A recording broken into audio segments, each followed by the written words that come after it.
መጀመሪያ ስማችሁን እንደተሳሳችሁ ስማችሁን ከነ አባታችሁ መታወቂያና ፓስፖርታችሁ ላይ ያለውን ስም ነው ሞኒቴዝ ስታደርጉ የምታስገቡት። ከነ አባታችሁ ስማችሁን ታስገባላችሁ። ከዛ ፖስታ ቁጥር እዚህ ጋር እኔ ስሜን ያው እንዳይታይ ነው ማጠፋው። ከነ አባታችሁ ፓስፖርታችሁ ላይ ያለውን አንድ ፊደል እንደተሳሳቱ ዩቱባችሁ ላይ ስትሰሩ ማለት ነው። ዩቱባችሁ ላይ ሞኒቴዝ ስታደርጉ ምክንያቱም በየ2 ዓመቱ ዩቱባችሁን ስታሳድሱ ማታወቂያና ፓስፖርታችሁን ፎቶ ስለምታስገቡ ስማችሁ ተመሳሳይ ካልሆነ አይቀበላችሁም፣ ይበላሽባችኋል ዩቱባችሁ ማለት ነው። እና መጀመሪያ ስማችሁን ነው የምታስገቡት። ከዛ በኋላ አዲስ አበባ ካላችሁ አዲስ አበባ ወይም ደግሞ የባህር ዳር፣ የጎንደር የሁሉም ፖስታ ቤት ቁጥር አለ። የአዲስ አበባ ግን 1000 ነው። 1000 ነው የምታስገቡት። አገር የሚለው ኢትዮጵያ ነው የምትሉት ማለት ነው። ካንትሪ ኢትዮጵያ ነው የምትሉት። ከዛ በኋላ ደግሞ ሌላኛው ደግሞ አዲስ አበባ ነው የምትሉት አድራሻ።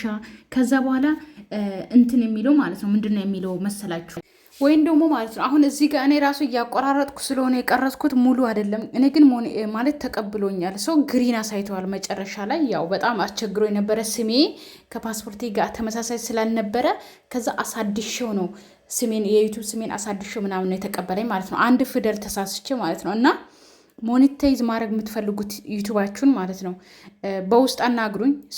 ከዛ በኋላ እስቲ የእናንተን እየሰራው እኔ ሞኔታይዝ አድርጌያለሁ ቆየ የኔ ማለት። ስለዚህ ሞኔታይዝ ሳረግ ቀድጬ ለሌሎችም እሰራለሁ። ሌላኛው ደግሞ ማድረግ የምትፈልጉት አሁን ቪዲዮ እልክላችኋለሁ። በዩቱብ ነውና ሃይ በሉኝ። ሞኔታይዝ እንዴት እንደሚደረግ ቪዲዮ እልክላችኋለሁ ለእናንተ ማለት ነው። እንዴት ሞኔታይዝ እንደምታደርጉ ብር እንዲሰራ እንደምታደርጉ እልክላችኋለሁ። ነገር ግን ስትሞሉ ግን አንድ ፊደል መሳሳት የለባችሁም። የኔ ፖስታ ቤት አለኝ፣ ፖስታ ቁጥር አለኝ አዲስ አበባ። ስለዚህ ፖስታ ቁጥሬን አዲስ አበባ ፖስታ ቁጥሬን 1000 ነው ያልኩት መጀመሪያ። ከዛ በኋላ ግን ፖስታ ከላከልኝ በኋላ ግን የፖስታ ቁጥሬን አስገባሁት። ከዛ ስሜን ከና አባቴ። ከዛ ደግሞ የቢዝነስ ነው ወይም ደግሞ የራስሽ የግል ነው የሚለው ጋር የግል ነው የምትሉት። ከዛ ደግሞ የአሜሪካን ታክስ ትከፍያለሽ አትከፊም የሚለው ኢትዮጵያ ታክስ ስለማትከፍል አትከፍልም ነው የምትሉት ማለት ነው።